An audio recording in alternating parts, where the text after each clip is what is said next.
வாங்க மாமா. தம்பி நல்லா இருக்கீங்களா? நான் நல்லா இருக்கேன். உட்காரு.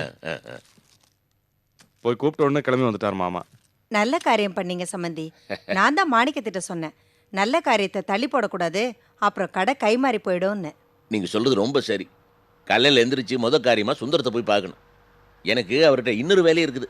இன்னொரு வேலையா? அது வேற ஒன்றும் இல்லை மாப்பிள்ள. இந்த போஸ் இருக்கிறானே, அவனுக்கு ஏகப்பட்ட பண பிரச்சனை. பொதுவாகவே அவனுக்கு நெளிவு சுழிவு பத்தாது, ஏதாவது பிரச்சனை இழுத்து விட்டுக்கிட்டே இருப்பேன். இப்போ பிரச்சனை எல்லாம் பெருசாகி மொழி பிதுங்குது பாவம். உதவி கேட்குறேன். எனக்கு சுந்தரத்தை விட்ட யார் இருக்கிறா? நானும் ரொம்ப தயங்கினேன். ஒருத்தர்கிட்டயே திரும்ப திரும்ப உதவி கேட்கக்கூடாது தான். என்ன பண்ணுறது, சூழ்நிலை அப்படி இருக்குது. ஆனால் என்னை பொறுத்த வரைக்கும் சுந்தரம் ரொம்ப நல்லவர். தப்பாக நினைக்க மாட்டேன், உதவி பண்ணுவார். அது சரி. சரோ, என்னத்த? நீ இன்னைக்கு டாக்டர் வீட்டுக்கு போகணும்ல? ஆமா அத்தை. உங்க அப்பாவை கூட கூட்டிட்டு போயேன். அவருக்கும் உன் கூட காலார போயிட்டு வந்த மாதிரி இருக்கும்ல.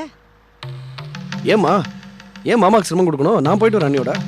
டேய், ஏண்டா, பிரசவத்தையே அவங்க வீட்டில் வச்சு தான் பார்க்க போறாங்க. அப்புறம் என்ன? அம்மா சொல்றதும் சரி, நானே கூப்பிட்டு போயிட்டு வரேன். வாமா சார், அப்படி பேசிக்கிட்டே போவோம். சரிப்பா. மாமா ஆ, செலவுக்கு வச்சுங்க. பணம் என்கிட்ட இருக்குது. பரவாயில்ல வச்சுங்க. அது உள்ள வைங்க மாப்பிள்ள. வச்சுக்கோ சார். சரி வா.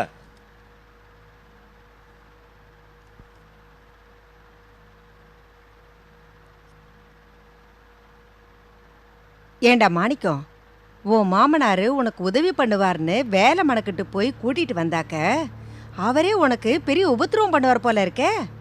அதாம்மா எனக்கும் ஒரு மாதிரியா இருக்கு. இப்பதான் இதை பத்தி சொல்றாரு. ஏதோ உனக்கு அந்த சுந்தரங்கிட்ட உதவி கேட்க போறீங்க, சரி.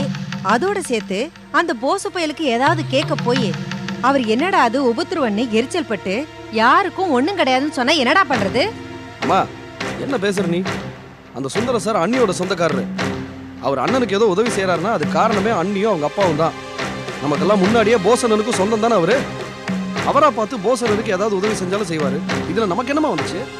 அப்படி இல்லடா, ஒரே சமயத்துல 2 பேரும் போய் நின்னா யாருக்கும் எரிச்சல் தாண்டா வரும். அப்படிலாம் எதுவும் பயப்பட வேண்டிய அவசியம் இல்லை. செய்யற மனசு இருக்கிறதுனால தான் நமக்கே அவர் செஞ்சாரு. நீ சுமார். அம்மா சொல்றதுதான் கரெக்ட். உங்களுக்கு எப்பவும் அம்மா சொல்றதுதான் கரெக்ட். நீ எதுக்கு தலையிடுற இப்ப இதுல? நீங்க கவலைப்படாதீங்க. நீங்க ஏதாவது பேச போய் அப்புறம் அனாவசியமா கெட்ட பேர் வரப்போகுது. நான் பாத்துக்கிறேன். சரிப்பா.